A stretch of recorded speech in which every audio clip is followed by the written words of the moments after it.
ركز معايا في الفيديو بتاع النهارده عشان في استقالات بالجملة في ناديين وفي الاتحاد المصري. النهارده الحلقة بتاعت اليوم هتكون حلقة نارية، فضي نفسك واسمعني الكام دقيقة دول. ولكن قبل ما اتكلم بإذن الله هنبدأ ونقول السلام عليكم ورحمة الله وبركاته. أعزائي المشاهدين والمتابعين من كل مكان، معكم محمد المصري من برنامج استاد المصري. حلقة اليوم حلقة تكون مليئة بالأحداث المثيرة والكثيرة، ولكن قبل بداية الحلقة فضلا وليس أمرا ما تنساش تعمل اشتراك بالقناة لو أنت مش مشترك، وتفعل زر الجرس عشان يوصلك كل جديد، ولينك الفيسبوك عندك في أول كومنت تقدر تعمل اد أو فولو. صلي على رسول الله عليه أفضل الصلاة وأزكى السلام. بسم الله الرحمن الرحيم. نبتدي الأول بالاستقالة اللي حصلت في الاتحاد المصري، بأن الخبير التحكيمي مارك كلاتنبرج قدم استقالته من الاتحاد المصري اليوم. طيب ليه؟ دي لعدة أسباب حصلت، وزي ما كنت قلت قبل كده بأن في عدم توافق ما بين الاتحاد المصري لكرة القدم وما بين مارك كلاتنبرج الخبير التحكيمي اللي جايبينه. طيب ما دام مفيش ثقة ومفيش تفاهم من الأول، انتوا جايبينه ليه؟ يلا نبتدي الأخبار ونقول يلا بينا. أكد الاتحاد المصري إن كلاتنبرج هو المسؤول الأول عن تعيينات الحكام، ورغم ذلك فوجئ أعضاء اللجنة بخروجه من جروب الواتساب، وإنهم حاولوا الاتصال بيه أكتر من مرة لكنه ما كانش بيرد. طيب انتوا منتظرين مهزلة أكتر من كده؟ عارفين إن الخبير التحكيمي هو اللي بيحط الحكام، ولكن في لعب من تحت لتحت، في غمز من تحت لتحت ما بين الأعضاء في اتحاد الكرة المصري ضد مارك كلاتنبرج، وفي أسباب هو قالها على لسانه هعرضها عليكم دلوقتي. وقالوا إن هو خرج من جروب الواتساب اللي خاص بالاتحاد المصري، وإنهم حاولوا الاتصال بيه مرة واثنين وثلاثة ولكنه ما كانش بيرد، وبعد كده قفل التليفون بتاعه. وعليه قدم مارك كلاتنبرج استقالته لعدة أسباب، ألا وهي أول حاجة بأن كلاتنبرج كان عايز كابتن سمير محمود عثمان بدلا من توفيق السيد، ولكن اتحاد الكرة رفض دون سبب واضح، وإنه كان يرى إن في انحفاز من توفيق السيد لصالح نادي الزمالك في إعطاء حكام بالاسم وبالأخصية لمباريات نادي الزمالك، وإن هو كان عايز يحط أمين عمر في مباراة الأهلي وإنبي، وهي كانت نفسها الجولة الثانية لماتش الزمالك وأسوان، عندما قاموا مسؤول الزمالك بمهاجمة الحكم، وده اللي أثار غضب واستياء مارك كلاتنبرج. طيب مين هو توفيق السيد؟ ده عضو في الاتحاد المصري لكرة القدم، معروف بأنه زملكاوي من قبل قدوم مارك كلاتنبرج. حد فاكر طارق السيد لاعب نادي الزمالك السابق قبل بداية الدوري كان في تسريب صوتي ليه طلع وقال فيه ايه؟ قال لك بأن نادي الزمالك الدوري الثالث رغم التعثر الحالي، والكلام ده كان قبل كده، بيتجهز له بيطبخ له على نار هادية. الكلام ده أثار غضب الاستياء وأثار غضب الجمهور. حد فاكر الكلام اللي هو قاله ده؟ نفس اللي حصل، وادي نفس الكلام اللي قاله مارك كلاتنبرج، ان في انحياز من جانب توفيق السيد بانه يعين حكام بالاسم لصالح نادي الزمالك عشان يدوله الدوري على طبق من ذهب، ولكن في رب اسمه العدل ما بيحبش الظلم لحد. وعليه رغم تعثر نادي الزمالك زي ما قلت، قال مارك كلاتنبرج ان في مباريات الاهلي كان بيتم ايضا من جانب توفيق السيد تعيين حكام للفار في مباريات الاهلي، وانهم كانوا دايما بيندهوا للحكام اثناء سير المباراه، مما يؤدي لتعطيل اللعب وخروج اللاعبين عن تركيزهم، ومما يؤدي ايضا بان في عدوانيه وكراهيه من توفيق السيد ضد النادي الاهلي، وده المبدأ اللي كان رافضه مارك كلاتنبرج. واختتم الراجل حديثه وقال بان في فوضى جوه الاتحاد المصري، وانه مش حابب يكمل بسبب المهازل اللي بتحصل. زي ما قلت لكم في كام حلقه فاتوا قبل كده بان اتحاد الكره عندك بيقدم سمك لبن تمر هندي او النوم في العسل، مش دارين اللي يحكم يحكم واللي يروح يروح واللي يجي يجي، وكله دلوقتي عمال يخبط في بعضه. مارك كلاتنبرج هو المسؤول عن تعيين الحكام، يطلع كلاتنبرج ويقول لا الاتحاد المصري انا كنت عايز سمير محمود عثمان وهم مديني توفيق السيد وانا مش عايز الراجل ده معايا. اذا في لوي دراع هم جايبينه كصورة بس قدامنا احنا قدام الجمهور، والفضايح عمالة تظهر والحقائق عمالة تبان. ده ملخص الاستقالة وملخص الكلام اللي قاله مارك كلاتنبرج النهاردة أثناء تقديم استقالته. وبمناسبة الاستقالة، كابتن إيهاب جلال بيعلن أيضا استقالته من تدريب نادي فاركو. بصراحة يا جماعة أنا نفسي أشوف يعني إيهاب جلال ده ماسك فريق واحد لمدة سنة واحدة، مش لمدة شهرين ثلاثة. الراجل مسك منتخب مصر ماتشين ثلاثة وما كملش، قعد مع الزمالك 3 شهور وما كملش، راح المصري البورسعيدي وما كملش، مسك فاركو وما كملش.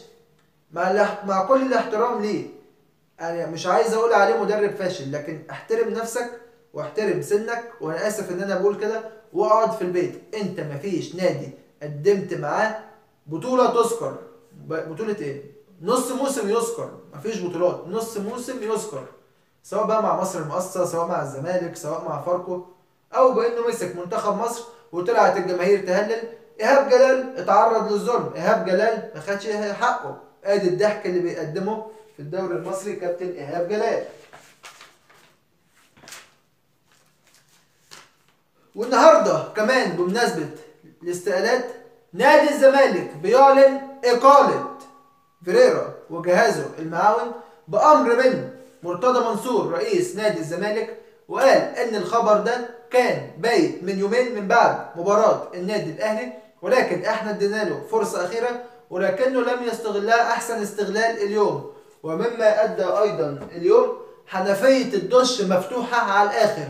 نادي الزمالك يتعثر للمباراة السادسة أو السابعة على التوالي أمام زعيم الفلاحين نادي غزل المحلة بخسارة بثنائية مقابل هدف، بعد خسارته أمام النادي الأهلي في الجولة السابقة ب3-0 في الجولة رقم 14، عشان يجي نادي الزمالك النهاردة ويخسر من غزل المحلة ويفضل نادي الزمالك عند النقطة رقم 26 بخسارته بثنائية على ملعب المحلة مقابل هدف، عشان يقوم المستشار مرتضى منصور بأنه أعلن قدم إقالة فيريرا وجهاز المعاون ووجه الشكر ليهم، وقال إن الراجل في مشاكل ما بينه وما بين أحد لاعبي وكابتن الفريق.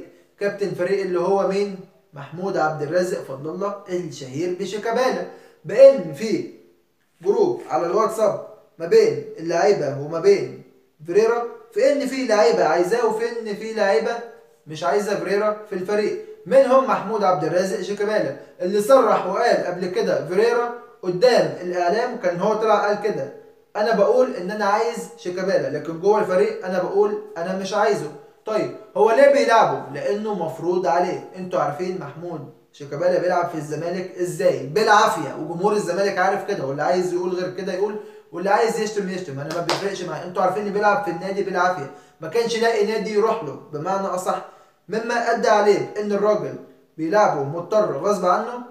فالاباتشي مش عاجبه الكلام. طب انت بتنزل تقدم ايه؟ انت بتنزل تقدم ضحك، وبغض النظر عن اللي انت بتعمله كل ماتش قدام النادي الاهلي تروح لجمهور النادي الاهلي تدخل نص ملعبنا وتقعد تستفز الجمهور. انت منتظر ايه؟ يا راجل احترم سنك، انت عندك 38 سنه ولا 37 سنه، ده انت كابتن الفريق. بعد ما بتروح تاخد اللقطه وتستفز الجمهور، انت منتظر ايه؟ بتعمل فتنه ما بين الجمهورين.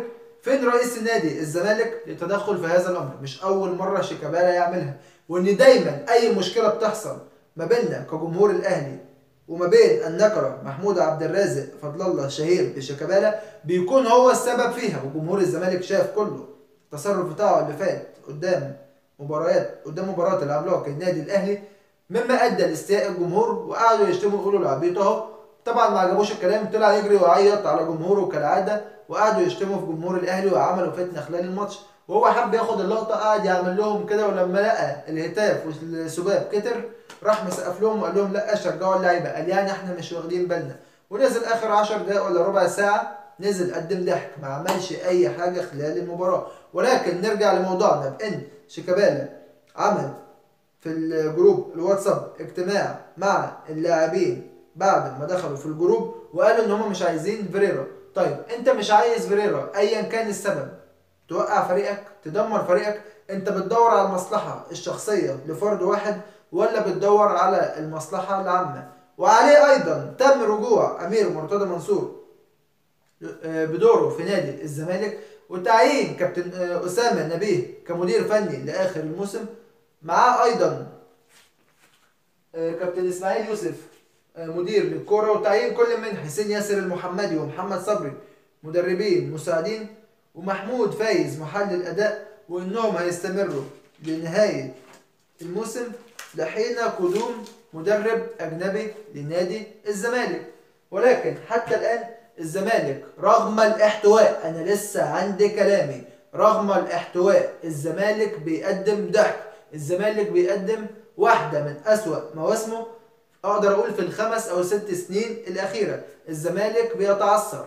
فرصة النادي الأهلي إنه يركب ويتصدر الدوري ويبعد بفارق النقاط عن فيوتشر صاحب المركز الثاني، وهذا ما أكده النادي الأهلي اليوم بعد فوزه على البنك الأهلي بهدف مقابل لا شيء، عن طريق عودة المخيف الشريف العفيف اللي أنا الوحيد اللي كنت بدعمه، اللي قلت لك اديله الماتشات، ممكن ما يسجلش بعد 5 ماتشات، بعد 10، بعد شهر، بعد 6، بعد سنة، ولكن انت لما بتدي اللعيب عندك الثقة، انت لما بتدي اللعيب بتاعك كل الصلاحيات، لما بتديله الدعم، لما بيرجع له حساسية التهديف، قلت لكم بإذن الله هنشوف نسخة محمد شريف هداف الدوري، وهنشوف نسخة محمد شريف هداف دوري أبطال أفريقيا، وإن الأهلي رجع له محمد شريف في الوقت اللي محتاجه قبل بداية كأس العالم للأندية، وقبل دخولنا في دور المجموعات في دوري أبطال أفريقيا.